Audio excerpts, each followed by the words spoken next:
to now call to order the October 18th, 2022 meeting of the Swampscott Zoning Board of Appeals. It now being after 7 p.m.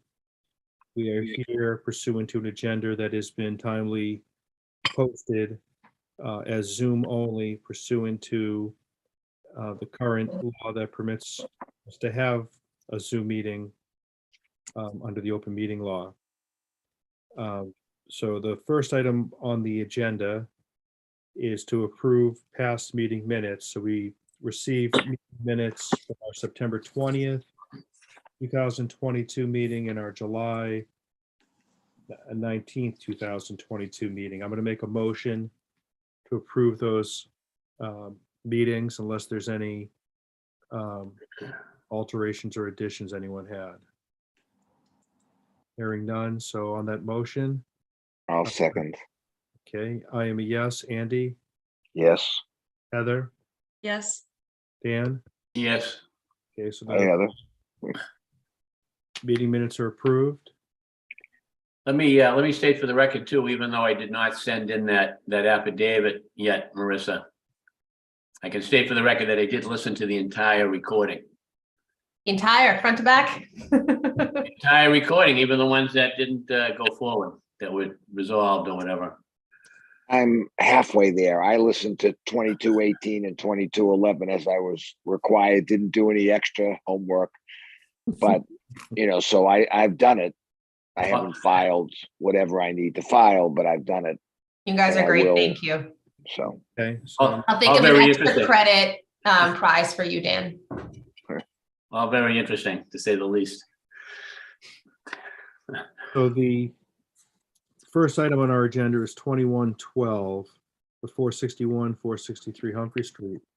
Marissa, did you receive a request to withdraw on that? I one? did. Abdel came in this morning. He told me that he is going to reconstruct the building to the plans that were approved back in July of 2021, and he signed a request to withdraw without prejudice. Okay, so I'm going to make a motion to approve the withdrawal without prejudice. Do I have a second? I'll approve it with enthusiasm. I'm a yes. Andy? Yes. Oh, Heather? Yes. Dan? Yes. Okay, so the next matter on our agenda is petition 2218, Scott THIBODEAU, continued from September for 8 Stearns Street. I believe I saw Scott is here. All right, here we are. Okay, name wasn't on the screen there, so. Okay, so I see you sent us some revised plans, I'll pull those up. sort of an updated survey. Yes. Getting that up right now.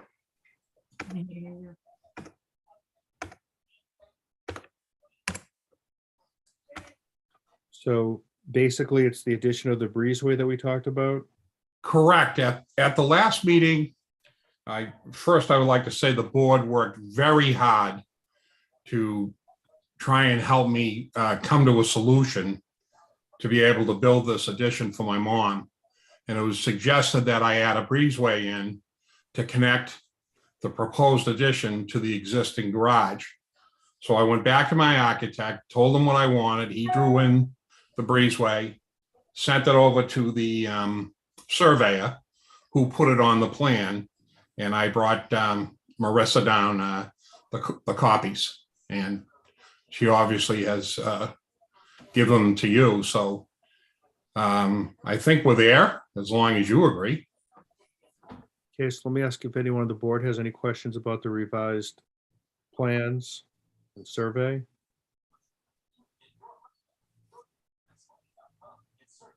Hearing none, let me ask if any members of the public wanted to be heard or had any questions about this petition. I'd ask that you use the raise your hand feature on Zoom. You can be recognized so Marissa can let you speak. Marissa, anybody? No contenders. Okay. All right. So on this petition, it looks to me that Mr. Thibodeau has done exactly what we requested, that we believe we could give relief. Where no longer has the 10-foot, less than 10-foot gap between structures. I do have some concerns with this. Mhm. I just want to throw out there. I don't know, it just seems, I'm just concerned about the precedent here. It just seems just too cute. I don't know if we've done this before. We may have, I'm not sure. Because once you connect them up, you know, you create just one principal structure on the lot. And it's really, you're creating an addition to the principal dwelling. And the addition, once you connect them all up, the addition is not just the addition, the new addition, but it's also the breezeway and the garage. You know, so you run into that, you know, the 15%, you get more than 15% square footage there for which you would need a special permit. I don't think that is impacted at all by the Peralta case. So you've got that. And in the garage, and you know, and I note that the garage looks like it's oversized, and it's probably, you know, not only is it non-conforming on the side and the side and the rear setbacks, but probably also in terms of the percentage of the rear yard that it occupies. So I think it's not supposed to be any more than 25%, which is probably, you know, driving the need for which makes the garage closer to the house, obviously, because there's an oversized garage. But when you connect it all up, isn't it, if it just it eliminates the accessory structure and you just have one principal structure. So technically, and I don't know if I'm being too technical or not, but technically you go from a principal structure that is non-conforming on a right side back, the right yard setback, and you create one structure that's now non-conforming on rear setback and left side setback. You know, technically, in other words, you know, if a year from now, or a couple of years from now, the petitioner was to come back before the board, say he wants to put a front porch on here or something, that the zoning, you know, grid that he has up in the left-hand corner of the upper left-hand corner, that would have to show, you know, a much smaller rear yard setback. It would show a non-conforming in the rear yard, which is which complies now, and also a non-conforming on the left side, which also complies. So it's hard for me to say that it's not creating new non-conformities. I see that. Like I said, you know, I don't know if I'm just being overly technical about that. And then the other thing, though, is that I think that the reason for the distance, I think it has to do with fire access. And I just don't know if we should consult with the fire department as to whether they're okay with eliminating that entirely. And the breezeway doesn't have walls, it's open. So if there were a fire, I would expect in the fire department, they could still travel through it to the backyard. You know, on foot at least, get a hose there. All right, I didn't realize that. I thought it was enclosed. Is that correct? Didn't it look enclosed on the plan? I thought it did. No, it's just the roof. Okay. We have no intentions of enclosing it at all. So I don't know. Those are just my concerns about it, and thinking about what the board was talking about the implications of the Peralta case. But that's really not implicated here because he's not going any closer on the right side. But I don't know, I just wish there was a way. I know that Mark had suggested, for perhaps turning the addition so that it was lined up with the rear of the house. But I understand that the petitioner's architects, they've looked at that and I guess that's not feasible for some reason. I don't know why. Maybe because the bulkhead is there. Yeah, I don't know. Yes, the bulkhead is there, the entranceway. and the rear entrance to the house is there, which we're preserving. So I don't know.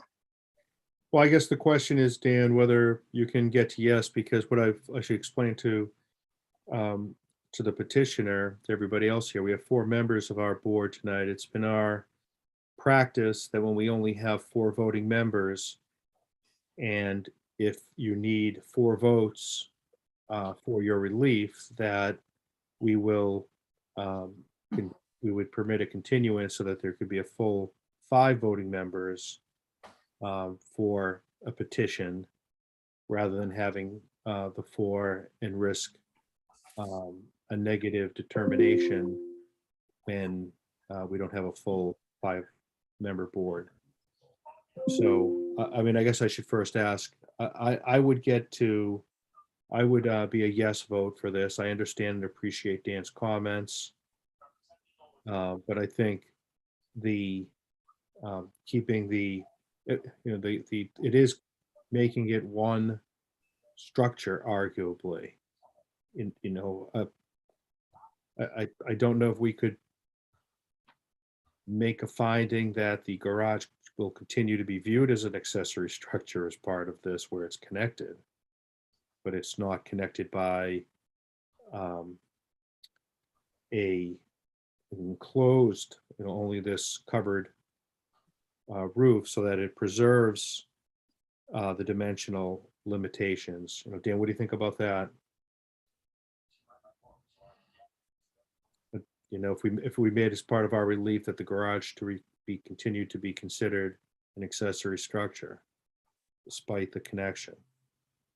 So that never can be absorbed and they put a family room in there or something. It's still subject to the, doing our best to try and keep it as an accessory structure. Yeah, I mean, if it could retain its character as an accessory structure, that would be better. Well, why couldn't we grant this relief with that proviso? Because, to protect us. I mean, they're looking for relief. We can put conditions on it. Yeah, that it be considered and deemed by our board to remain as an accessory structure. That, the connection itself, the breezeway, eliminates the 10 feet. It's to remain open underneath, just to be covered, so that it permits better access to the backyard in the event of an emergency. And the garage can't be habitable. And the garage can't be habitable. Right. Does the breezeway have any kind of, is it going to have any kind of a, like a foundation or anything to it? No, So it's all that's going in there is just the roof? just the roof, yep. And I'm fine with the garage remaining the garage. We don't have an ulterior motive to do anything with the garage except to put stuff in it. Oh, yeah. No, we understand that. No one's suggesting that there's any ulterior motive. We just concerned with the technicalities here. Okay, I understand.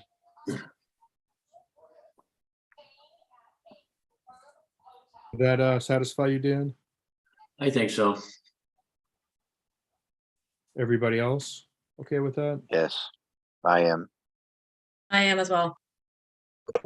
Okay, anyone interested in making a motion on this?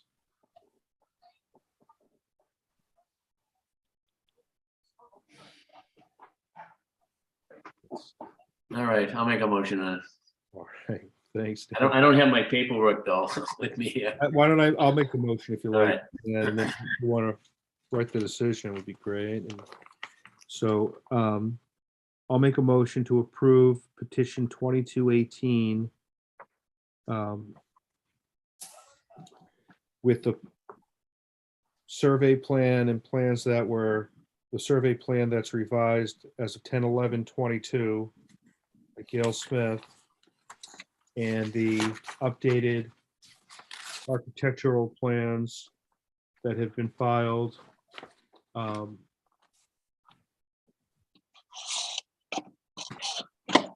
that, it was 9/22, or maybe it's that were filed in advance of this hearing this evening, with specific finding that the garage is to remain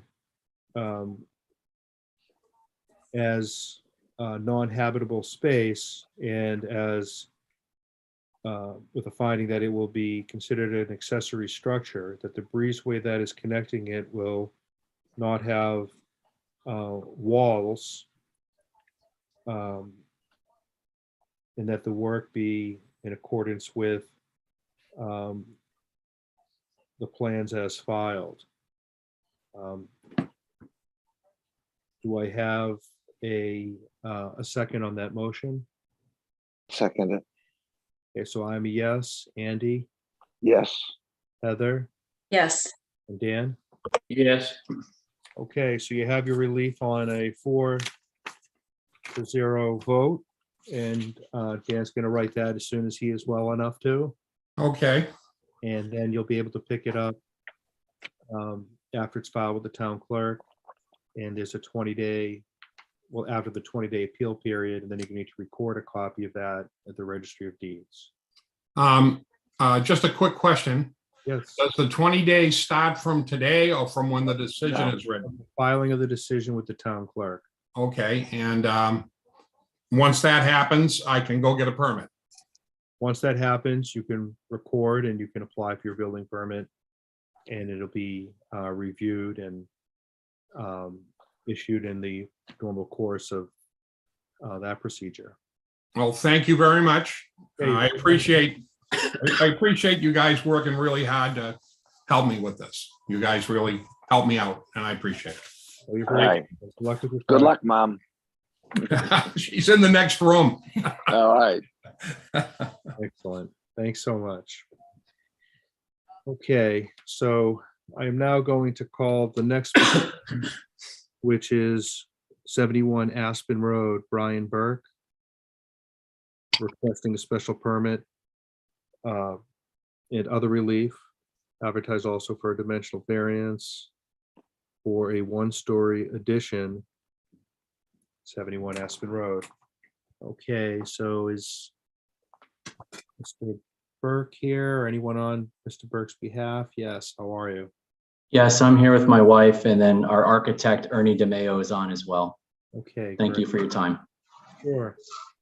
So I'm sure you paid attention to the last petition. I know you had a conversation with Marissa before tonight as well. And I know it was, received a question about that. It doesn't show the distance between the garage and the addition on your survey.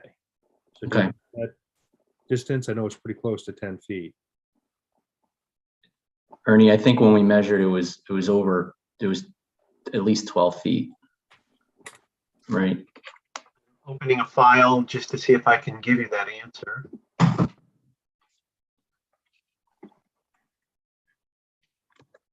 So the closest dimension from the uppermost right-hand corner of the addition to the lower left-hand corner of the garage is 11 foot 6 inches, Okay, perfect.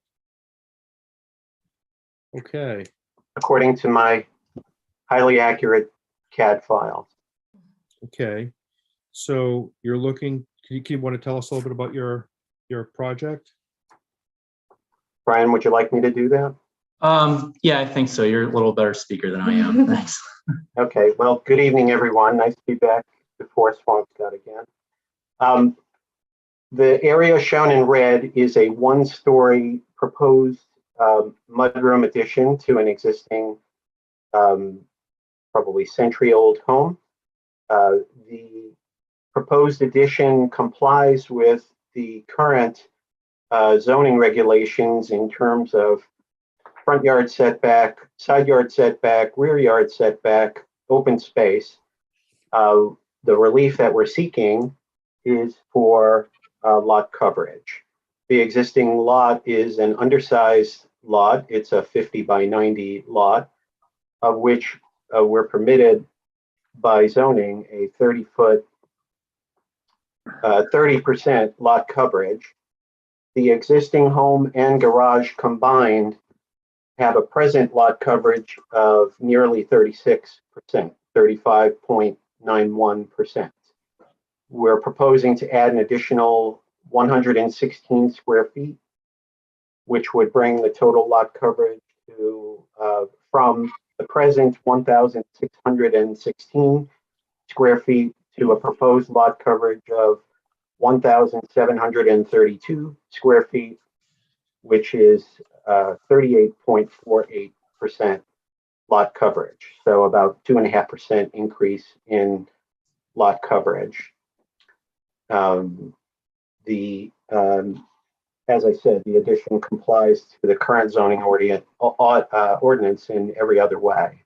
The existing home is 2.5 stories. We're proposing a 1-story structure, and our setbacks are further from the lot lines than the existing facades currently are.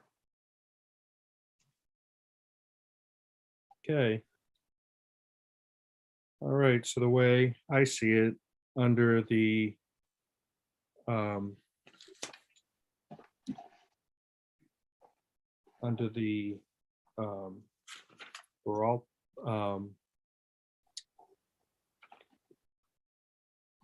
Peralta case, where first analysis is the work increase the non-conforming nature of any non-conformity. The answer is yes. So there's an increase in non-conforming nature of an existing non-conformity. So what we can grant is a Section 6 special permit upon a determination that the change is not substantially more detrimental than the existing non-conformity to the neighborhood. Is there anyone that wanted to be heard about this petition? In public, use the raise your hand feature on Zoom. Doesn't look like it. Okay. Anyone on the board have any questions?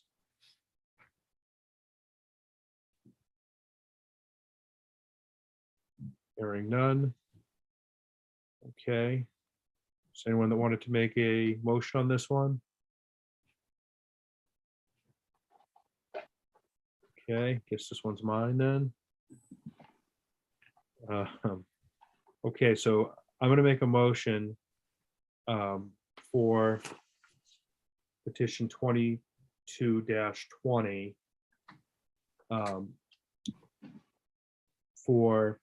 to grant a Section 6 special permit based upon a determination that the change is not substantially more detrimental than the existing nonconformity to the neighborhood.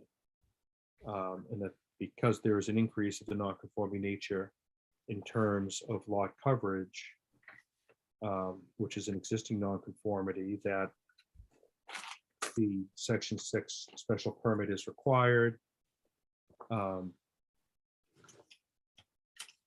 Hey, Mark, what is that?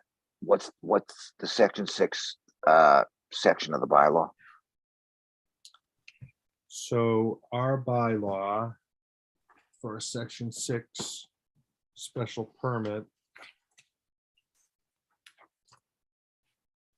for a single and 2 family, our bylaw is a little bit inconsistent with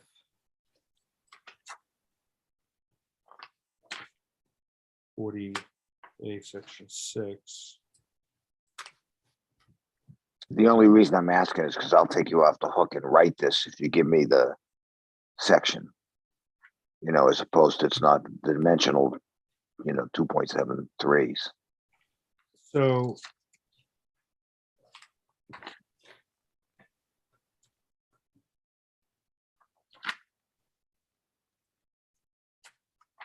our bylaw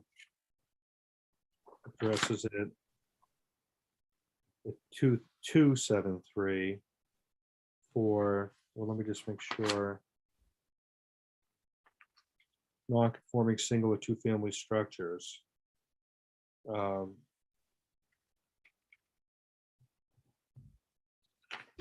bylaw goes too far. It needs to be addressed. I don't know that you need to reference our bylaw. I think you can just reference 40A Section 6 as I described. Okay. In the Peralta case, I think I did a couple of decisions that do just that. And I could send you. Fine. Send me a decision, and I'll tailor this one, and I'll do it for you. All right, great. So on my motion, so I am a yes. Andy, Yes. Dan,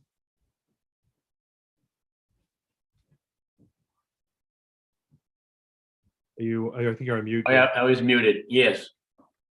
And Heather? Yes. Okay, you have your relief. Okay. 1-0. Andy's going to write that decision, get that to you in a short period of time, I'm sure, and it'll get filed, and you'll have that 20-day waiting period as well. So good luck with your project. Very Thank you good. very Thank you much. very much. Thank Yeah, you. Thank good you. luck. Yep. Thanks. You? Good night. Okay, so that's going to be.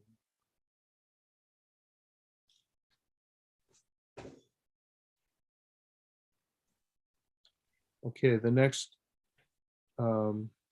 actually, yeah, so it's not quite 7:30 yet. The next matter we have is 2211 for Hanover Court for 8 Dennison Ave, continued from September. I believe we have Paul Lynch is on that one, right? Yes, I am, Mr. Chairman. Okay, good evening, Paul. How are you? I'm fine. The architect, Derek Bloom, may be on, but he has laryngitis and he won't be able to participate vocally in this. I found out about an hour ago. So let me just refresh the board why we're here and what has happened. We appeared before the board back in September and discussed the proposal and the concerns of the planning board. If you recall, we had to go to the planning board for site plan review because we're over 800 square feet. And there were some issues with the planning board as far as where utilities are and the curb cut on Stern Street and some way of defining where the border is on Stern Street. At that time, we advised the board, this board, that all utilities were already serving the property and that there would be no new curb cut on Stearns Street, and access to the property from Stern Street was approved by the DPW director.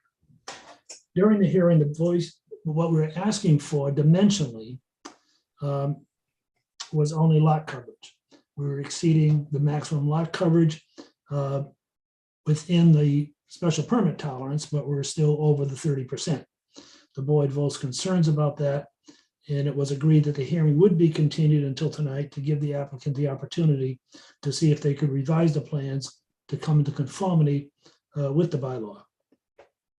New plans have been filed, which reduced the gross floor area by 384 square feet down to a maximum gross floor area of 4,350. How that has happened is that the garage has been reduced and moved a foot further away from the undeveloped portion of Stern Street. The expansion of the dining room has been eliminated, as well as reducing the width of the family room by 2 feet, which also reduced the size of the master bedroom on the second level above the family room. The result of the various reductions brought the maximum building coverage into compliance at 29.8 feet. Also, by moving the garage, we were able to add plantings along the Stern Street buffer to define the edge of the property and to provide some screening. And a landscape plan was presented to the board.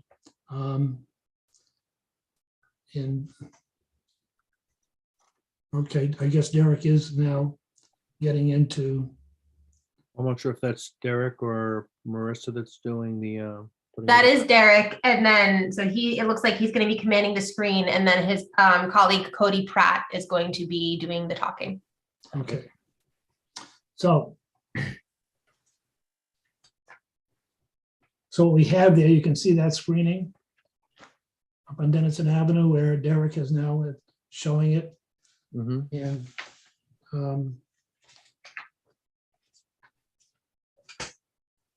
and that's what we plan on doing. And it was some concern along that way, even though that Stern Street portion is undeveloped and is never intended to be developed. That has been secured by the DPW director also, And the neighbors certainly wanted to stay that way. But there was some concern about defining that area. So by moving the garage, we were able to do that. The air condensers, which was mentioned by some of the neighbors, are now to be located at the lower rear roof above the garage, where the playroom doesn't exist. Only a portion of above the garage is the playroom. So we have made some strides, and I think we worked hard at doing that to get it under the maximum. All other, if you recall, under the application, the only relief we were seeking as far as dimensional was the maximum lot coverage.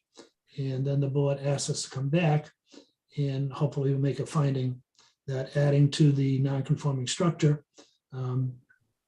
is appropriate. Okay, thank you. The questions from the board about the changes or the petition?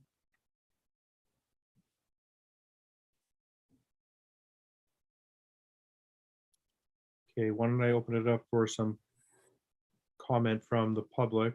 I know we had many people that wanted to be heard about this the last time. So two things. I'd ask that you use the raise your hand feature. And I'd ask that anyone who's on Zoom to not use the comment feature because it won't be part of our record. And we want everyone to be recognized, identify themselves, and then speak, as opposed to submitting a comment using that feature. So if you wanted to be heard, please use the raise your hand, and Marissa could look to recognize you. All right. I've got Sylvia Chen online. Hi, this is Sylvia Chen from the Daily Item. And I just want to know if I can have more background information about this whole issue. What does it mean by exceeding 30%? What is the issue all about? So Sylvia, are you you're here as a reporter, not as in a butter? Correct. But also as a public to ask some questions.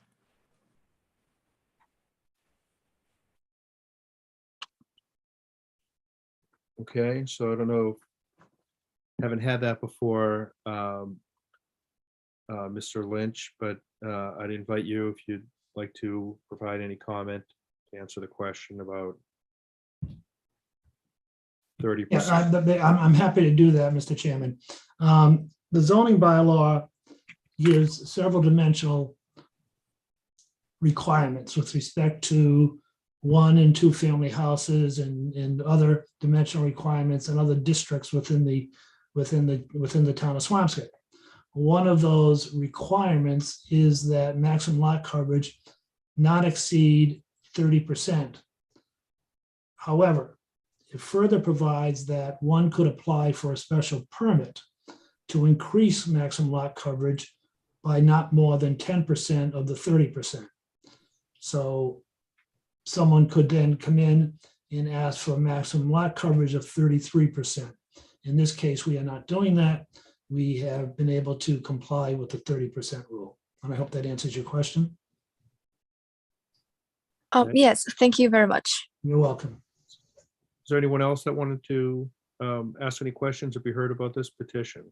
There are, yes. I have, well, Scott and Kathy are here.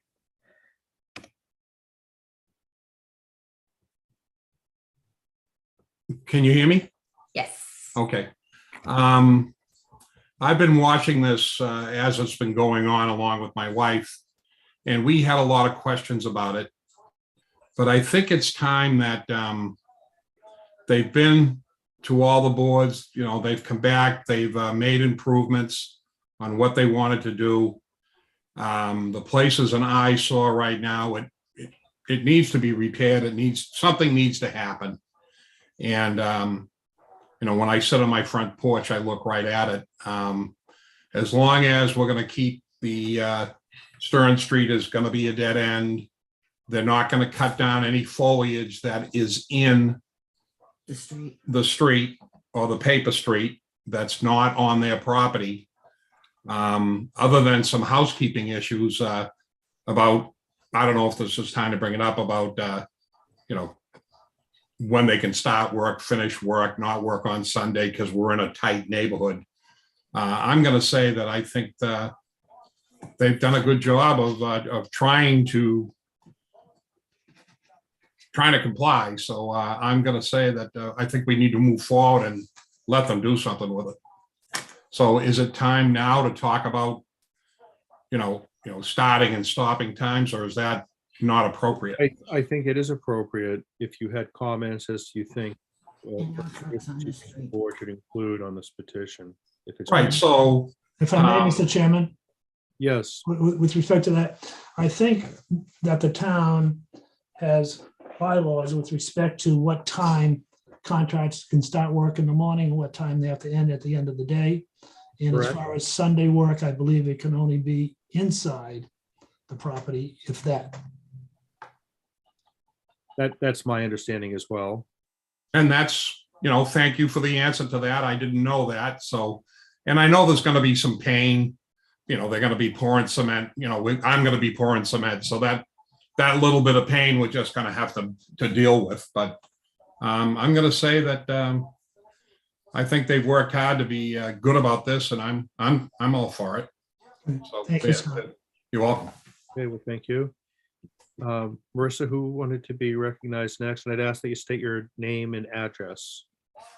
I had one other hand raised, but it went down. So unless that person, Sonia Slick, excuse me, Sonia Slick. Hi, can you hear me? Yes. Yes, so I'm Sonia Slick. I'm the direct abutter on 15 Stearns Street. And I just wanted to introduce myself. And I'm happy that this project is going on. And I wanted to thank you for leaving the Norway maple trees as a buffer between my house and the project and the cherry tree on the corner, because we do have nesting owls in the neighborhood and they utilize those trees. So I just wanted to bring that to everyone's attention because it's important to me and the environment. And these owls will take care of the rodent problem, so there's no need to use any poison. And you may think it's silly, but it's not. Oh, no. Anyway, and I was just wondering if there was a plan, what the plan was for the fence between my property and the project. The fence that's falling down that's on your property.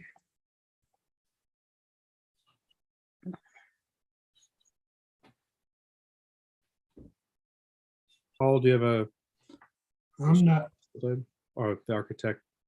Bring it up. It's an old stockade fence that's falling apart. I don't know, Derek, do you have some plan to repair or replace that fence?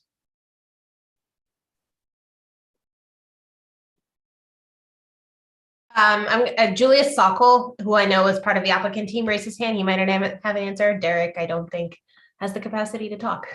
Can you let Julius in? Yes. Yeah, we plan to replace the fence. Thank you. Okay, so there's the fence, right? Oh, and there is that wrought iron fence that's in the front of my yard that does extend past my property. It can certainly be cut off. That was there long before I was there. So, I just appreciate a conversation when you guys are ready to do something. Sure, absolutely. Okay. Thank you. Is there anyone else that wanted to be heard about this petition? Anyone else, please feel free to raise your hand. Nope, I'm not seeing any. Okay. All right, anyone from the board have any questions before we close the public hearing?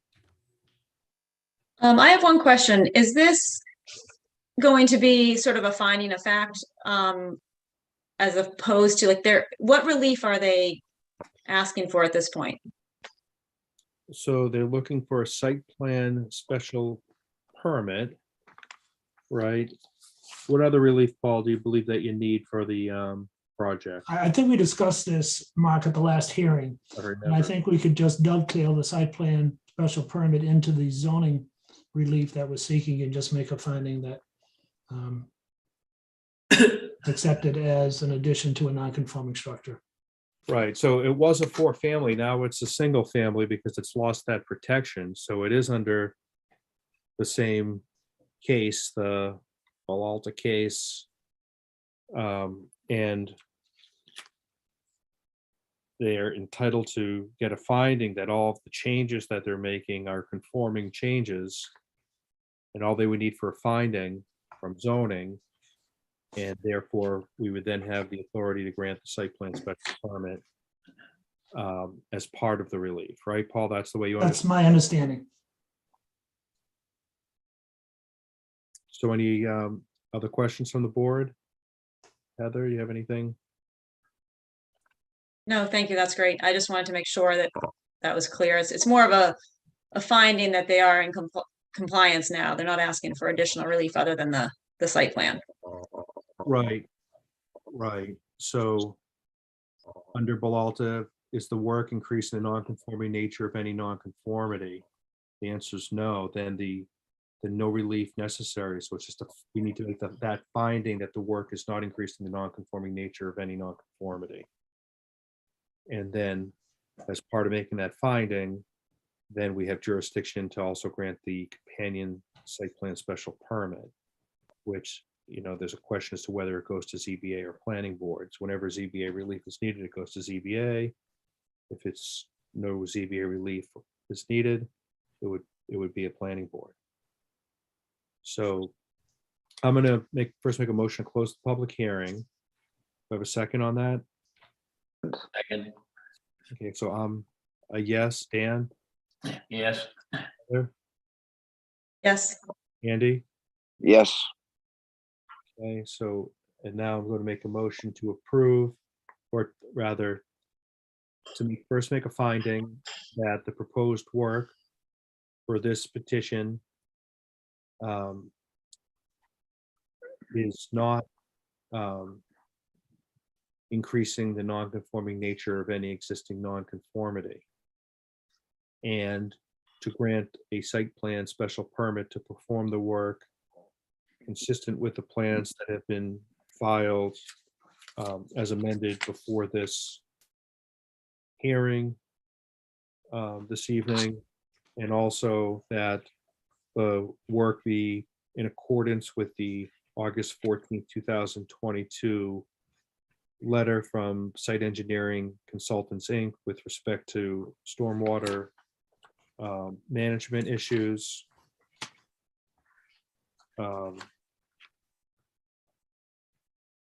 And that's I think it. you also want to incorporate the landscape plan by James Emanuel. And including all of the plans, the survey plan, the building plans from Bloom Architecture, and the landscape plan from James Emanuel.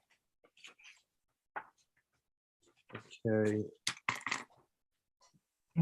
And obligation to replace the fence. and that the fence, the stockade fence that was referenced by Sonia Silk be replaced as represented by the petitioner, or And by would need be replaced in kind. replaced with something that is the equivalent or nicer than what is there. Correct. Thank you. Sure. So do I have a second on that motion? Second, Okay, so I'm gonna do a roll call. So I am a yes. Dan, yes. Andy, Yes, Heather. Yes. Okay, so you have your relief. Mr. Lynch, be interested in submitting a proposed decision? I will. That would be wonderful. Thank you for your time and patience in this matter. Thank you. Thank for everyone on your team. for doing a nice job with this petition. Okay. So then the next item I have at 7:30 is petition 2221 IG Investments LLC. And I believe Mr. Lynch is on that one as well, I believe, or Paul, you still there? He just signed off. You just missed him, but I do have a signed continuance from him. He's continued this matter to our, and that was one of the things, the November meeting. I am away on that date that we have currently scheduled, the 15th.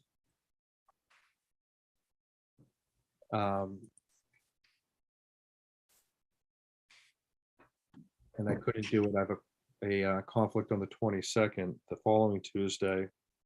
I don't know if there's any interest in moving the meeting to the 21st of November, and I'm not sure how that plays out, Marissa. I should have brought that up with Marzi about the new petition at 40B. That was filed on the 6th, so 7, 14, 21, 28. Actually, we would have to schedule something sooner if we don't get a continuance on that. Unless you want to ask them to consent to a delayed opening. Yeah. Okay. So that's one question. So I won't be here on the 15th. I won't either, but I can do a Zoom meeting. I'll make myself available to do it. Thank you. Yeah, it'll at the very least be hybrid, or at the very most be hybrid. Okay. So why don't I do this? Why don't I keep us on for the 15th? If necessary, if we don't have 5, I could look to log in on the 15th. Okay. Hopefully we should. But if we have 5, I'm probably gonna look to defer to everybody else on that one.